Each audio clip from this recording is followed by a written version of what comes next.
కి సంబంధించిన ఇందాక నేను గీ టెండర్ల గురించి చెప్పాను. ఆ టెండర్లు ఏ విధంగా 2014 నుంచి గీ ప్రొక్యూర్మెంట్ చేస్తున్నారో కూడా ఆ కాపీ కూడా మీకు ఇస్తా, మీకు అందరికీ ఇస్తా, బోత్ ఫర్ ఇంగ్లీష్ అండ్ 2013 నుంచి ఏ రేట్లకి ప్రొక్యూర్ చేస్తున్నారు, 24 నుంచి ఏ విధంగా చేశారు, అదేవిధంగా ఆ 4 ట్యాంకర్లు ఏ విధంగా వాడారని రిపోర్ట్లో మెన్షన్ చేశారో కూడా నేను మెన్షన్ చేస్తాను. ఓకే, ఇంత పారదర్శకంగా చేసినప్పుడు ఆ పరాక్రమం ఎట్లా మిస్ అయింది సార్? అది దాంట్లో లోక్ అదాలత్లో కూడా కేసు కొట్టేపించే ప్రయత్నం చేశారు. ఆ సందర్భంలో సతీష్ అనే అధికారి కూడా మనం చనిపోయారు. దట్టు మీకు సిఐడి ఏమైనా నోటీసులు ఇచ్చిందా? పరకామణి విషయము ఏం జరిగిందో ఆ దొంగతన విషయమే మా దృష్టిలో లేదమ్మా. నేను బోర్డు చైర్మన్గా ఉన్నప్పుడు డొనేషన్ ఇస్తారు అని చెప్పి భక్తులు డొనేషన్లు ఇచ్చే రూపంలో బోర్డుకు పెట్టారు. డొనేషన్లు యాక్సెప్ట్ చేయడం జరిగింది మాకు. ఆ తర్వాత ఏం జరిగిందో నాకు తెలియదు. ఒకటి కంప్లీట్ కానీ అమ్మా, ఆ తర్వాత జరిగిన పరిణామాలు ఏంది అనేది విచారణలోనే తేలాలి. పరకామణి విచారణ చేసే సిఐడి అధికారులు నాకు ఫోన్ చేశారు, ఈరోజు విచారణకు రమ్మన్నారు. ఈరోజు నేను ఢిల్లీలో ఉన్నాను, నాకు వేరే ప్రీ ఆక్యుపైడ్ కార్యక్రమాలు ఉన్నాయి కాబట్టి రేపు వస్తానని చెప్పాను. రేపు పోతున్నాను, నేను విచారణకు హాజరవుతాను. ఇందాక చెప్పాను కదా, ఈ విషయంలో కానీ పరకామణి విషయంలో కానీ నేను ఎటువంటి తప్పు చేయలేదు. బోర్డుకు వచ్చిన అంశాలు, అధికారులు ప్రిపేర్ చేసిన అంశాలు బోర్డుకు వస్తే బోర్డులో చర్చించి మాత్రమే మేము నిర్ణయం బోర్డు సభ్యుల దీని ప్రకారమే మేము నిర్ణయం తీసుకోవడం జరుగుతుంది. కేసు రిజిస్టర్ అయిన తర్వాత మీ దృష్టికి వచ్చిందా సార్, లేదా బిఫోర్ మీకు అంటే మీరు దిగిపోయే టైం మీకు తెలిసిందా? అంటే లేటెస్ట్ లేదు, నాకు అసలు వాళ్ళ వ్యవహారమే నా పీరియడ్లో నాకు తెలియదు. సార్ ఇంతకుముందు మీరు సిట్కి 2 విషయాలు చెప్పారు, దానికి సిట్ అధికారుల నుంచి వచ్చిన స్పందన ఏంటి సార్? మీరు చెప్పిన దాన్ని బట్టి వాళ్ళు చెప్పింది ఏంటంటే ఇన్వెస్టిగేషన్ ఇంకా నడుస్తుంది, ఇన్వెస్టిగేషన్ పూర్తి కాలేదు, పూర్తి అయినాక మేము సమగ్రంగా కోర్టు సబ్మిట్ చేస్తాం, అది ఎవరికి ఇవ్వడానికి లేదు అని చెప్పారు. ఎందుకంటే సుప్రీంకోర్టు ఆదేశాల ప్రకారం చేస్తున్నాం కాబట్టి వాళ్ళు సుప్రీంకోర్టు కూడా చేస్తారని మనం చెప్పారు.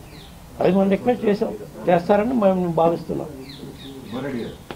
ప్రధానంగా మీ మీద వస్తున్నటువంటి ఆరోపణ స్థితి కానీ కల్తీ అనేది జరుగుతుందని మీరు తీసుకొచ్చాక మైసూరుకు పంపించారు, ల్యాబ్స్లో కల్తీ అవుతుందని నిర్ధారణ అయింది.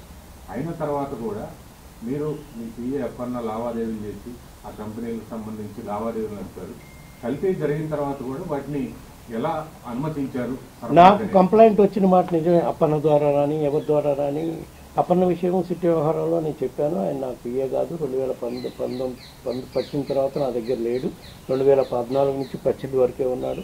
ఆ తర్వాత యూపీఆర్ దగ్గర చేరారు, ఆ తర్వాత ఇంకో ఎంపీ దగ్గర చేరారు, ఆ తర్వాత గవర్నమెంట్కి పోయాడు. ఆయనకి నాకు ఎటువంటి అఫీషియల్గా లింకులు లేవు. కంప్లైంట్ నాకు ఇనానిమస్ కంప్లైంట్ వచ్చింది ఒక డైరీ మీద. ఒక్క డైరీ మీద కంప్లైంట్ వస్తే నేను ఆ రోజు సప్లై చేస్తున్న అన్ని కంపెనీల శాంపిల్స్ సిఎఫ్టీఆర్కి పంపించమన్నాను. ఆ రిపోర్ట్ వచ్చినాక వాళ్ళు నాకు ప్రొడ్యూస్ చేయలేదు. ఆ రిపోర్ట్ బోర్డుకు పెట్టాల్సిన బాధ్యత అక్కడ ఉండే అధికారులకు ఉంటుంది. వాళ్ళు నాకు ఆ రిపోర్ట్ బోర్డుకి పెట్టలేదు. బోర్డుకి పెడితేనే కదా మాకు తెలుస్తుంది. లేదా ఎవరైనా కంప్లైంట్ ఈ విధంగా కంప్లైంట్ వచ్చినప్పుడు ఎంక్వైరీ చేశాను. నేను ఒక్క కంప్లైంట్ వచ్చింది ఒక్క గీ సప్లయర్ మీద అయితే అందరికీ సప్లయర్స్ని టెస్ట్కి పంపించమని ఎందుకు చెప్పాను? పారదర్శకంగా ఉండాలని. ఇదే విషయం నేను సిటీ వాళ్ళకు కూడా చెప్పాను. నాకేం సంబంధం? అది అప్పన్న నా దగ్గర పనిచేసేవాడు కాదు కదా. అంటే అంతకుముందు పనిచేసినప్పుడు కూడా అన్ని కోట్ల రూపాయలు అంతకుముందు నా దగ్గర పనిచేసినప్పుడు ఆయనకు అన్ని కోట్ల రూపాయలు ట్రాన్సాక్షన్ అనేది ఎక్కడ ఉంది ప్రూఫ్? నా దగ్గర ఏం లేదు. కానీ సార్ టీటీడీ చైర్మన్ గా మీరు ఉన్నప్పుడు అక్కడ మొత్తం వ్యవహారాలంతా కూడా అప్పన్ననే చూశాడు. సంబంధమే లేదమ్మా. ఆయనకి చర్చ నాకు సంబంధమే లేదు. టీటీడీ వ్యవహారాలకు అసలు ఆయన సంబంధం లేదు. నేను సిట్ వాళ్ళకే చెప్పాను. ఏపీ భవన్లో చీఫ్ లైజనింగ్ ఆఫీసర్గా పనిచేస్తూనే ఇక్కడ ఉద్యోగం చేయకుండా మీ దగ్గరే కానీ తిరుమలలో కానీ ఈ వ్యవహారాలన్నీ కూడా అప్పన్న నడిపాడు అనేది లేదు, నా దృష్టిలో అయితే లేదు. వాళ్ళ అలిగేషన్ అది. రాలేదా సార్ ప్రజెన్స్ అక్కడ తిరుమలలో ఎప్పుడు అతను దర్శనానికి వస్తే వచ్చాడేమో కానీ నేను చేసే వ్యవహారాల్లో అతని ఇన్వాల్వ్మెంట్ ఎక్కడా లేదు. రేపు సిఐడి వాళ్ళు పిలిచారు విజయవాడ పరకామణి విషయం. సార్ ఇప్పుడు పరకామణి ఇష్యూలో ఆయన రవికుమార్ ఆరోపణలు వచ్చిన తర్వాత కేసు రిజిస్టర్ అయిన తర్వాత మీరు ఆ కేసు రిజిస్టర్ అయిన విషయం తెలుసుకోకుండానే ఆయనకు సంబంధించి 14 కోట్ల ప్రాపర్టీస్ మీరు మాకు తెలియదు అంటున్నాం కదా. దొంగతనం ద్వారా వచ్చిన ప్రాపర్టీస్ అనే విషయం మాకు తెలియదు. మాకు డోనర్స్ డొనేషన్ ఇస్తారంటే ఏదైనా బోర్డులో పెడతారు. బోర్డులో పెట్టి డొనేషన్ అది క్లియర్గా ఉన్నాయా లేవా, అది యాక్సెప్ట్ చేయొచ్చా అని అధికారులు నిర్ణయిస్తే వాళ్ళు బోర్డుకు పెడితే మేము బోర్డులో పాస్ చేస్తాం. అదే జరిగింది. Okay. You are asking for investigation for the past 10 years on the quality of ghee. Yeah. You yourself were the chairman of the TTD. Oh, no, I was. Why didn't you ask for checking of the quality of ghee between 14 to 19 when you were the chairman? Why didn't your government order proofs back then? Why only after you have been questioned by the SIT you have come up with this theory? See, they have come. See, SIT was appointed.